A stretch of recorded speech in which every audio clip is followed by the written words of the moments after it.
자, 여러분들 안녕하십니까? 반갑습니다. 2021년 6월 23일 장마감 방송을 하도록 하겠습니다. LB는 전일 대비 1.04% 하락한 33,350원에서 마감을 했습니다. 좀 과하다 싶습니다. 특별한 악재도 없고 최대 주주가 뭐 그렇게 크지는 않지만 장내 매수도에서 심리적 안정감을 주었는데, 게다가 특히 진해장 장내 매수는 여지껏 패턴을 보면 이후 상승으로 이어졌었죠. 그리고 6월 말에 엘파 매각 대금 중도금이 또 들어오게 됩니다. 이제 며칠 안 남긴 남았는데요. 그러면 그 자금 집행에 대해 시장에선 또 다시 관심을 가질 텐데, 오늘은 좀 많이 아쉬운 그런 하루이지 않았나 싶습니다. 특히 시장만 보시면 오늘 LB는 소외감을 상당히 많이 준 그런 하루였습니다. 최근 시장의 무게 중심이 수차례 말씀을 드렸지만 경기 민감주에서 성장주 쪽으로 옮겨지는 듯한 모습을 보여주었죠. 오늘만 하더라도 파월의 인플레이션 상승 제한 발언, 그리고 중국에서 원자재 수입 가격 상승 제한하기 위한 정책들, 그리고 러시아에서 석유 증산은 경기 민감주의 악재로 작용을 할 거고요. 그렇게 되면 성장주가 더 부각을 받겠고 시장의 매기도 성장주 쪽으로 옮겨졌습니다. 오늘 네이버, 카카오가 상당히 에이스였어요. 그리고 대표적인 성장주가 되겠죠. 바이오에도 오늘 매기가 들어왔습니다. 근데 물론 델타 변이 바이러스 확산으로 우리나라 확진자 수가 600명이 넘었다고 합니다. 그 중에 이제 델타 변이만 보면 200명이라고 하는데요. 치료제 관련, 그래서 셀트리온 관련주들, 그리고 진단 키트 관련주들, 백신 관련주들, 그리고 이른 끝에 바이오 들어가면 다 좋았어요. 삼바도 그랬고요. 간만에 녹십자 관련주들도 좋았고요. 애지간한 바이오주들 다 빨간불을 보여줬는데 LB만, 그리고 L생이랑만 이렇게 파란불이어서 좀 속상한 하루였던 것 같습니다. 어디다 대고 정말 하소연이라도 하고 싶은 그런 하루였는데요. 지난 3일 전에 금요일만 하더라도 LB를 보시면 외국인들이 100만 주 넘게 매수를 해줬었죠. 이날요. 그래서 이 100만 주 넘게 들어오면서 상승에 대한 기대감을 크게 줬고 꽤 긍정적으로 봤었는데, 그중에 약 48만 주는 쇼커버로 보여졌습니다. 그리고 이제 월요일, 화요일 날 또 이렇게 대량 매도가 나왔죠. 이틀간 60만 주 넘게 나오면서 사실 더 팔았어요. 쇼커버 들어온 거 제외하면은 매수한 거보다 더 팔았는데, 현물 공매도로 주가를 현재 움직이고 있는 모습이고요. 헤지펀드 입장에서는 숏, 롱 동시에 구사하니까 그러면서 또 해지도 하는 거고 알겠는데, 알면서 당하는 우리만 열통이 좀 더 나는, 특히 오늘 같은 시장에서는 더 그런 하루이지 않았나 싶습니다. 솔직히 현재 LB는 3중고를 겪고 있죠. 이미 다 우리가 인지하고 있는데, 첫 번째는 가시적인 성과가 없다는 거, 두 번째는 증선이 이슈가 마무리되지 않았다는 거, 그리고 좀 전에 말한 공매도 이슈가 세 번째인데요. 이 첫 번째 가시적인 성과만 해결이 돼 준다면 증선이 이슈, 그리고 공매도 이슈는 그냥 한 번에 싹 다 해결될 것 같은데, 게다가 이제 6월도 이제 얼마 남지 않았습니다. 오늘 6월 23일도 다 지나간 상황에서 속도가 더디니까 진척되는 상황이 잘 없는 것 같으니까 더 답답한 그런 모습입니다.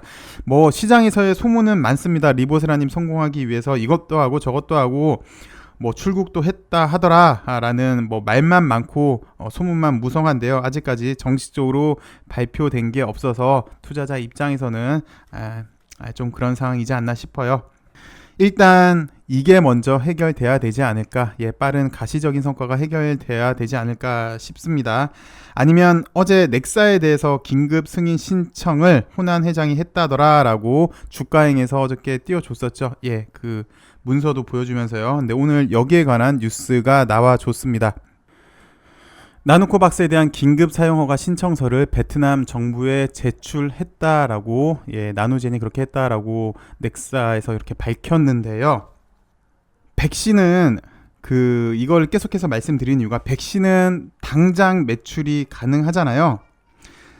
뭐 현재 3상 진행 중이지만 델타 변이 바이러스도 일단 3상에서 이렇게 델타 변이, 인도 변이가 델타 변이거든요. 그래서 델타 변이 바이러스에 대한 효능도 확인을 한다고 하는데 요것도 잡히고, 그리고 단디의 면역 증강제 이야기도 나오고, 그래서 효능이 좋다면 그 나노젠 같은 경우는 사실 노바백스와 다르게 그 노바백스는 같은 단백질 재조합 형태 백신입니다. SK 바이오사이언스에서 기술 이전한 거를 말하는 건데요. 근데 그 나노젠 같은 경우는 기술 이전이 만약에 단디 바이오라면 상당히 쉽겠죠. 근데 노바백스 같은 경우는 기술 이전을 잘 안 해주려고 해요. 그래서 지난번에 SK 바이오 사이언스가 이렇게 막 주가가 하락하고 대통령이랑도 만나고 했었었는데 면역 증강제라는 핵심 기술을 잘 이전을 안 해주려고 합니다. 근데 나노젠 같은 경우는 단디 거라면, 면역 증강제가 단디 거라면 이야기가 일단 좀 틀려지겠죠.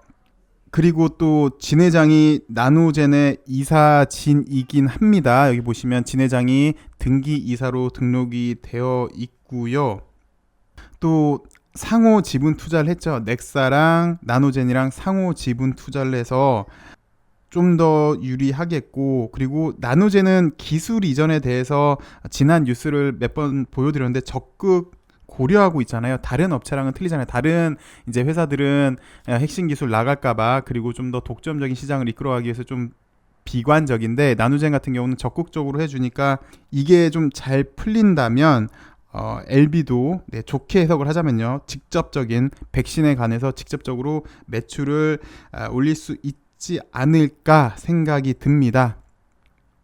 그래서 이거를 말씀을 드린 거고요. 그 내용은 어저께 했던 거랑 뭐 90% 같은 거여서 특별히 제가 더 이상 말씀드릴 건 없을 것 같고, 그리고 사실 며칠 전 뉴스를 보시면 6월 16일에 나온 뉴스를 보시면 LB 신기술 금융사 설립도 있잖아요. 그래서 진 회장이 일선에서 진두지휘할 예정이다라는 뉴스도 나왔는데, 사실 지금 상황에서 베트남의 제조 공장이 아닌 신기술 개발에 투자하는 건 리스크가 좀 크다고 생각이 들겠죠. 쉬운 일이 아니죠. 근데 바이오 같은 경우는 좀 더 하겠죠. 제조 공장이 아니라면.